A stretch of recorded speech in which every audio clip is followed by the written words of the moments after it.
Hello friends, welcome to our channel GK core Telugu. ఈ వీడియోలో AP హైకోర్టుకి సంబంధించి India polity and governance important క్వశ్చన్స్ని ఈ వీడియోలో డిస్కస్ చేద్దాం. సో పాలిటీ అంటంగానే మనకు చదవాల్సిన టాపిక్ ఏంటంటే ఇండియా కాన్స్టిట్యూషన్. సో ఇండియా కాన్స్టిట్యూషన్లో బేస్ చేసుకుని అంటే భారత రాజ్యాంగాన్ని బేస్ చేసుకుని భారతదేశం యొక్క రాజకీయ వ్యవస్థ అంటే పాలిటిక్స్ అనేవి ఎలా కొనసాగుతున్నాయి అనేవి భారత రాజ్యాంగాన్ని బేస్ చేసుకుని అంటే భారత రాజ్యాంగాన్ని ఆధారం చేసుకునేవి అయితే జరుగుతుంది. కాబట్టి మనం భారత రాజ్యాంగాన్ని అంటే ఇండియా కాన్స్టిట్యూషన్ని అర్థం చేసుకోవాలన్నమాట. సో ఇండియా కాన్స్టిట్యూషన్ అనేది చాలా పెద్ద కాన్సెప్ట్. సో దీన్ని ఒక 15-20 నిమిషాలు ఉన్న వీడియోలో అన్ని ఇంపార్టెంట్ పాయింట్స్ కవర్ అయ్యేలాగా వీడియో ఎండ్ చేయడం అనేది అయితే అంత పాసిబుల్ అయితే కాదు, ఎక్కువ టైం అయితే తీసుకుంటుంది. బేసిక్ బిగినర్స్ మొదలుపెట్టినా కానీ India constitution sources and preamble అనేది అయితే స్టార్ట్ చేయండి. లేదు మాకు ఇంకా బాగా అర్థం అవ్వాలి అనుకుంటే ఎన్సీఆర్టీస్ కూడా అవసరం లేదు, మన ఆంధ్రప్రదేశ్కి సంబంధించి 9th 10th క్లాస్లో ఉన్నటువంటి సోషల్ బుక్స్ని ఒకసారి చూడండి. చాలా బేసిక్ ఫౌండేషన్ అనేది అయితే మీకు బిల్డ్ అయిపోద్ది.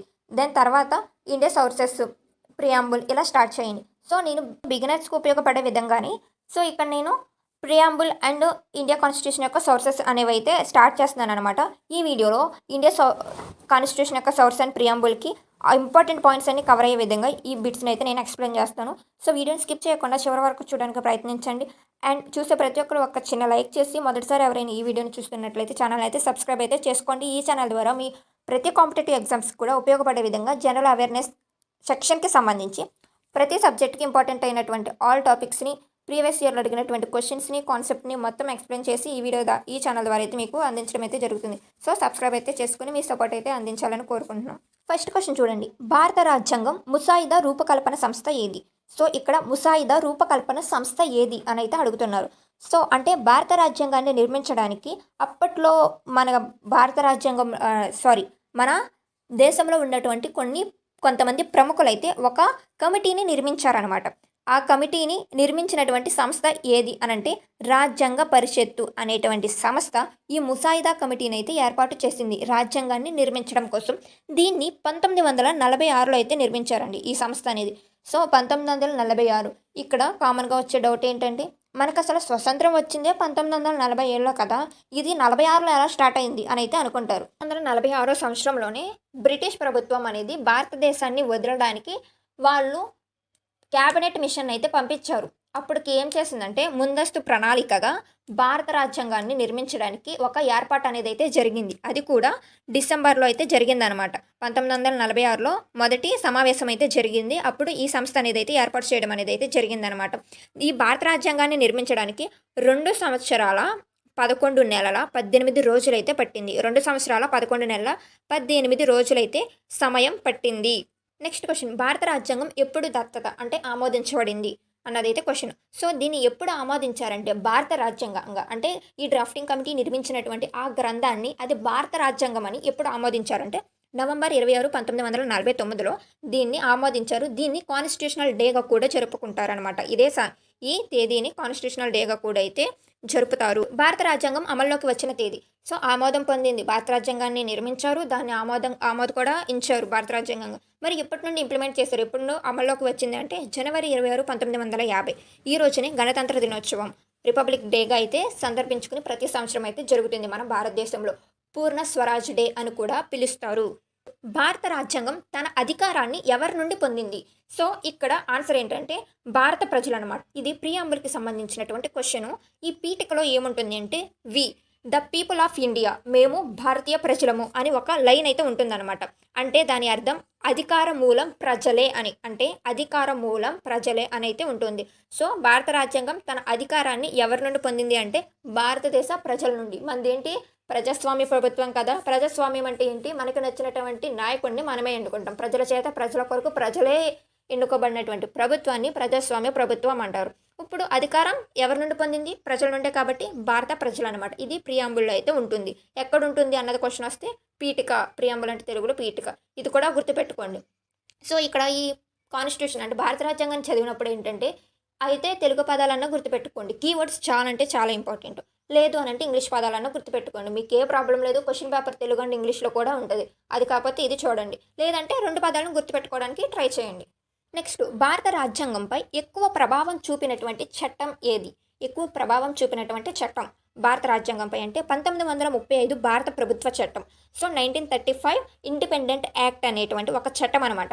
ఇది భారత రాజ్యాంగంపై ఎక్కువ ప్రభావం చూపింది. సో మన రాజ్యాంగంలో ఫెడరల్ సిస్టమ్ అనేది చాలా అంటే చాలా ఇంపార్టెంట్. ఫెడరల్ సిస్టమ్, గవర్నెన్స్, న్యాయ వ్యవస్థ, జ్యుడిషియరీ ఇవన్నీ ఎలాంటి అంటే స్తంభాలు లాంటివి. మన భారత రాజ్యాంగానికి స్తంభాలు లాంటివి అనమాట.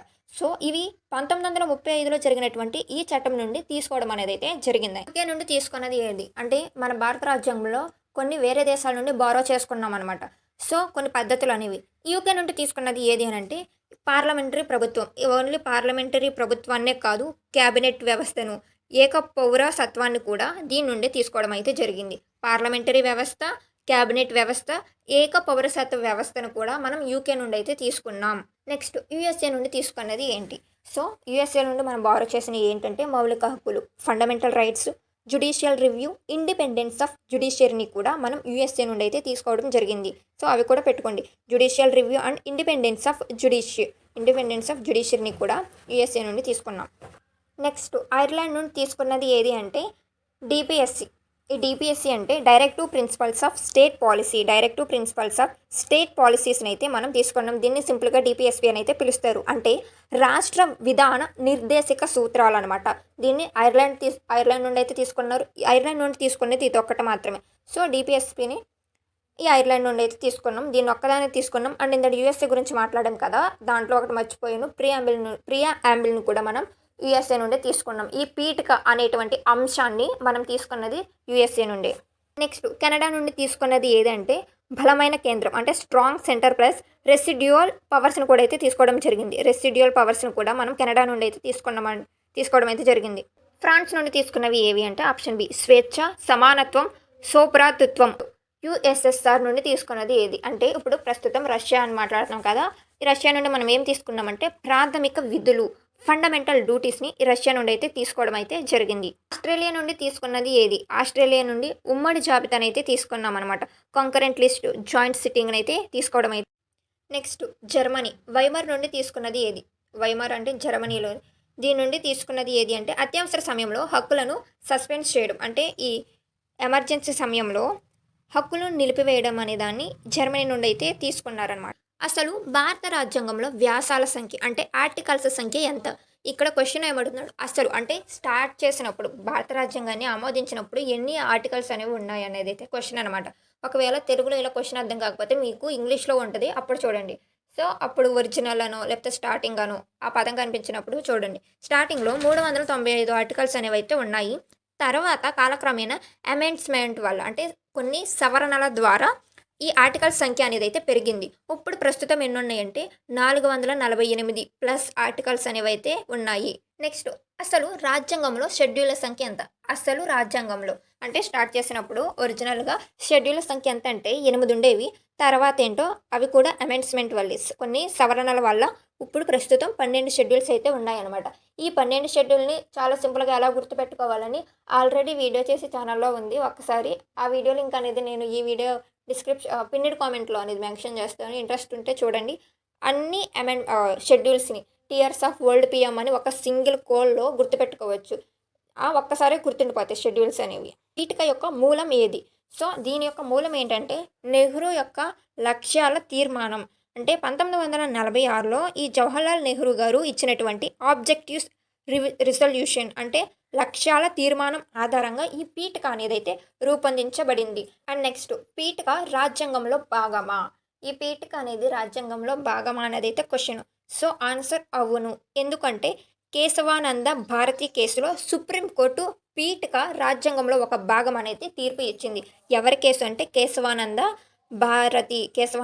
నెక్స్ట్ పీఠిక ఎన్నిసార్లు సవరించబడిందంటే కేవలం ఒకసారి మాత్రమే దీన్ని సవరించారు. 1976లో జరిగినటువంటి 42వ సవరణ ద్వారా 42nd అమెండ్మెంట్ యాక్ట్ ద్వారా ఈ 1976లో ఈ పీఠికను ఒక్కసారి సవరించడం అయితే జరిగింది. పీఠిక మాత్రమే మార్చబడింది. నెక్స్ట్ క్వశ్చన్, 1976లో పీఠికలో చేర్చిన పదాలు ఏవి?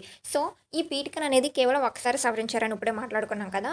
సవరించడం అంటే ఏంటంటే కొత్త పదాలని ఏదన్నా కొత్త విషయాన్ని చేర్చడం లేదా ఆ పాతది అనేవి ప్రస్తుతం ఉన్నటువంటి పరిస్థితులకు సరితూగట్లేదంటే దాన్ని తీసేసి దాని ప్లేస్లో కొత్తది అనేది పెట్టడం అనమాట. దాన్ని సవరించడం అనేది అంటారు, సవరణలు, అమెండ్మెంట్స్. మరి చేర్చినటువంటి పదాలు ఏంటి అంటే ఈ 3 అండి. Option C.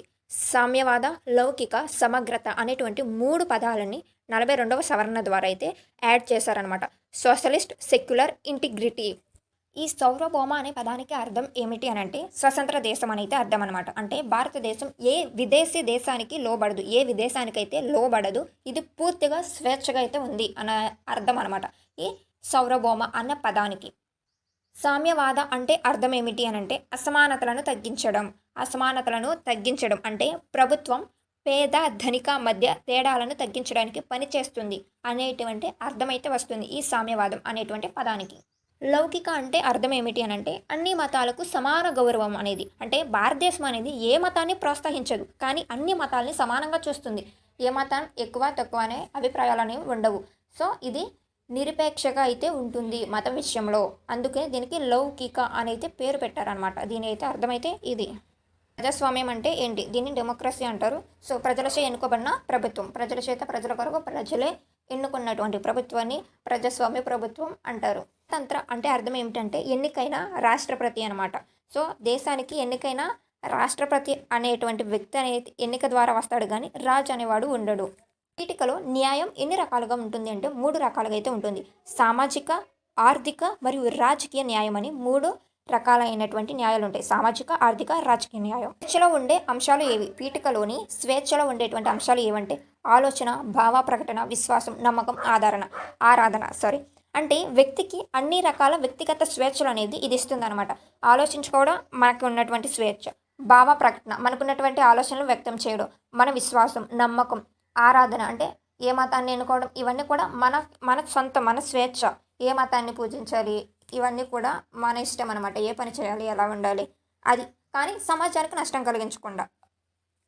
నెక్స్ట్ పీఠికలో సమానత్వం అంటే ఏంటి అని అంటే హోదా మరియు అవకాశం. ప్రతి వ్యక్తికి సమాన స్థానం, సమాన అవకాశాలు అనేవి కల్పించాలి అనేవి పీఠికలో ఉన్నటువంటి ఈ సమానత్వం అనేది సూచిస్తుంది.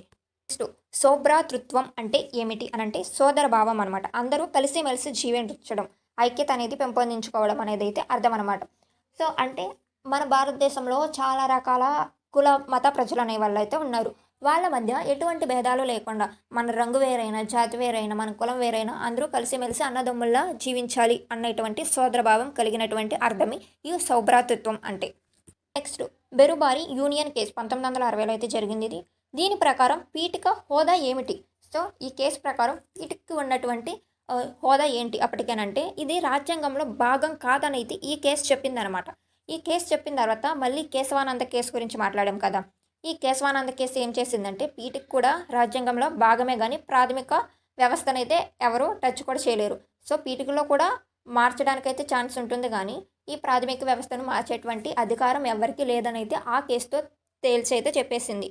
సో ఫస్ట్ ఈ 1966లో ఈ బెరుబారి యూనియన్ కేసు ప్రకారం ఏంటంటే ఈ పీఠిక అనేది రాజ్యాంగంలో ఒక భాగం కాదు అనైతే పేర్కొనబడింది అనమాట. తీర్పు అనేది అయితే ఇచ్చారు. కేశవానంద భారతి కేసు 1973 ప్రకారం పీఠిక హోదా ఏమిటంటే ఇది రాజ్యాంగంలో భాగమని. ఈ కేసులో సుప్రీంకోర్టు పీఠికను భారత రాజ్యాంగంలో భాగంగా గుర్తించింది మరియు బేసిక్ స్ట్రక్చర్ సిద్ధాంతం అయితే చెప్పిందనమాట.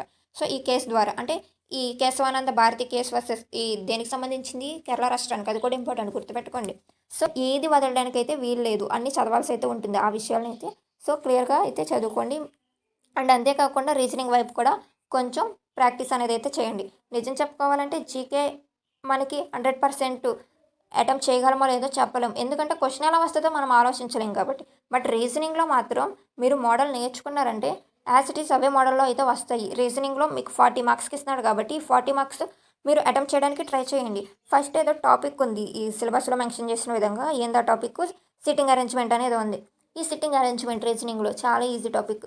సిట్టింగ్ అరేంజ్మెంట్లో మామూలుగా 3 టాపిక్లు ఉంటాయి. నార్మల్గా ఇప్పుడు మనం మాట్లాడుకునే కాన్సెప్ట్ అది కాదు, కానీ చెప్తున్నాను ఎవరైతే నిజంగా ఎగ్జామ్కి ప్రిపేర్ అవుతున్నారు రీజనింగ్లో ఈ 40కి 40 తెచ్చుకోవడానికి ట్రై చేయండి. ఈ సిట్టింగ్ అరేంజ్మెంట్లో 3 టైప్స్ ఉంటాయి. నాకు తెలిసినంత వరకు చెప్తున్నా. లీనియర్ ఉంటుంది, అంటే లీనియర్లో ఏంటి, లీనియర్ సిట్టింగ్ అరేంజ్మెంట్లో వర్టికల్గాను హారిజాంటల్గాను కూర్చోబెడతారు. చాలా బేసిక్ ఫార్మెట్ ఉంటుంది, డైరెక్షన్ తెలిస్తే మనం ఆన్సర్ చేయొచ్చు. దెన్ తర్వాత ఏముంటుందంటే స్క్వేర్ అండ్ రెక్టాంగులర్ ఫార్మెట్లో సిట్టింగ్ అరేంజ్మెంట్ ఉంటుంది. థర్డ్ టైప్ వచ్చేసి సర్క్యులర్. ఈ 3 నేర్చుకోండి. 3 ఒక్కరోజు నేర్చుకోవడం కష్టం అంటే ఫస్ట్ లీనియర్, తర్వాత స్క్వేర్, రెక్టాంగులర్, తర్వాత రోజు సర్క్యులర్. అలా ఒక్కొక్క టాపిక్ 6 కాన్సెప్ట్ కవర్ అయ్యే విధంగా సింపుల్గా నేర్చుకోవడానికి ట్రై చేయండి. ఇటు రీజనింగ్ కవర్ అయ్యే విధంగా, ఇటు జీకే కూడా కవర్ అయ్యే విధంగా మీ ప్రిపరేషన్ అనేది అయితే బూస్ట్ అయితే చేసుకోండి.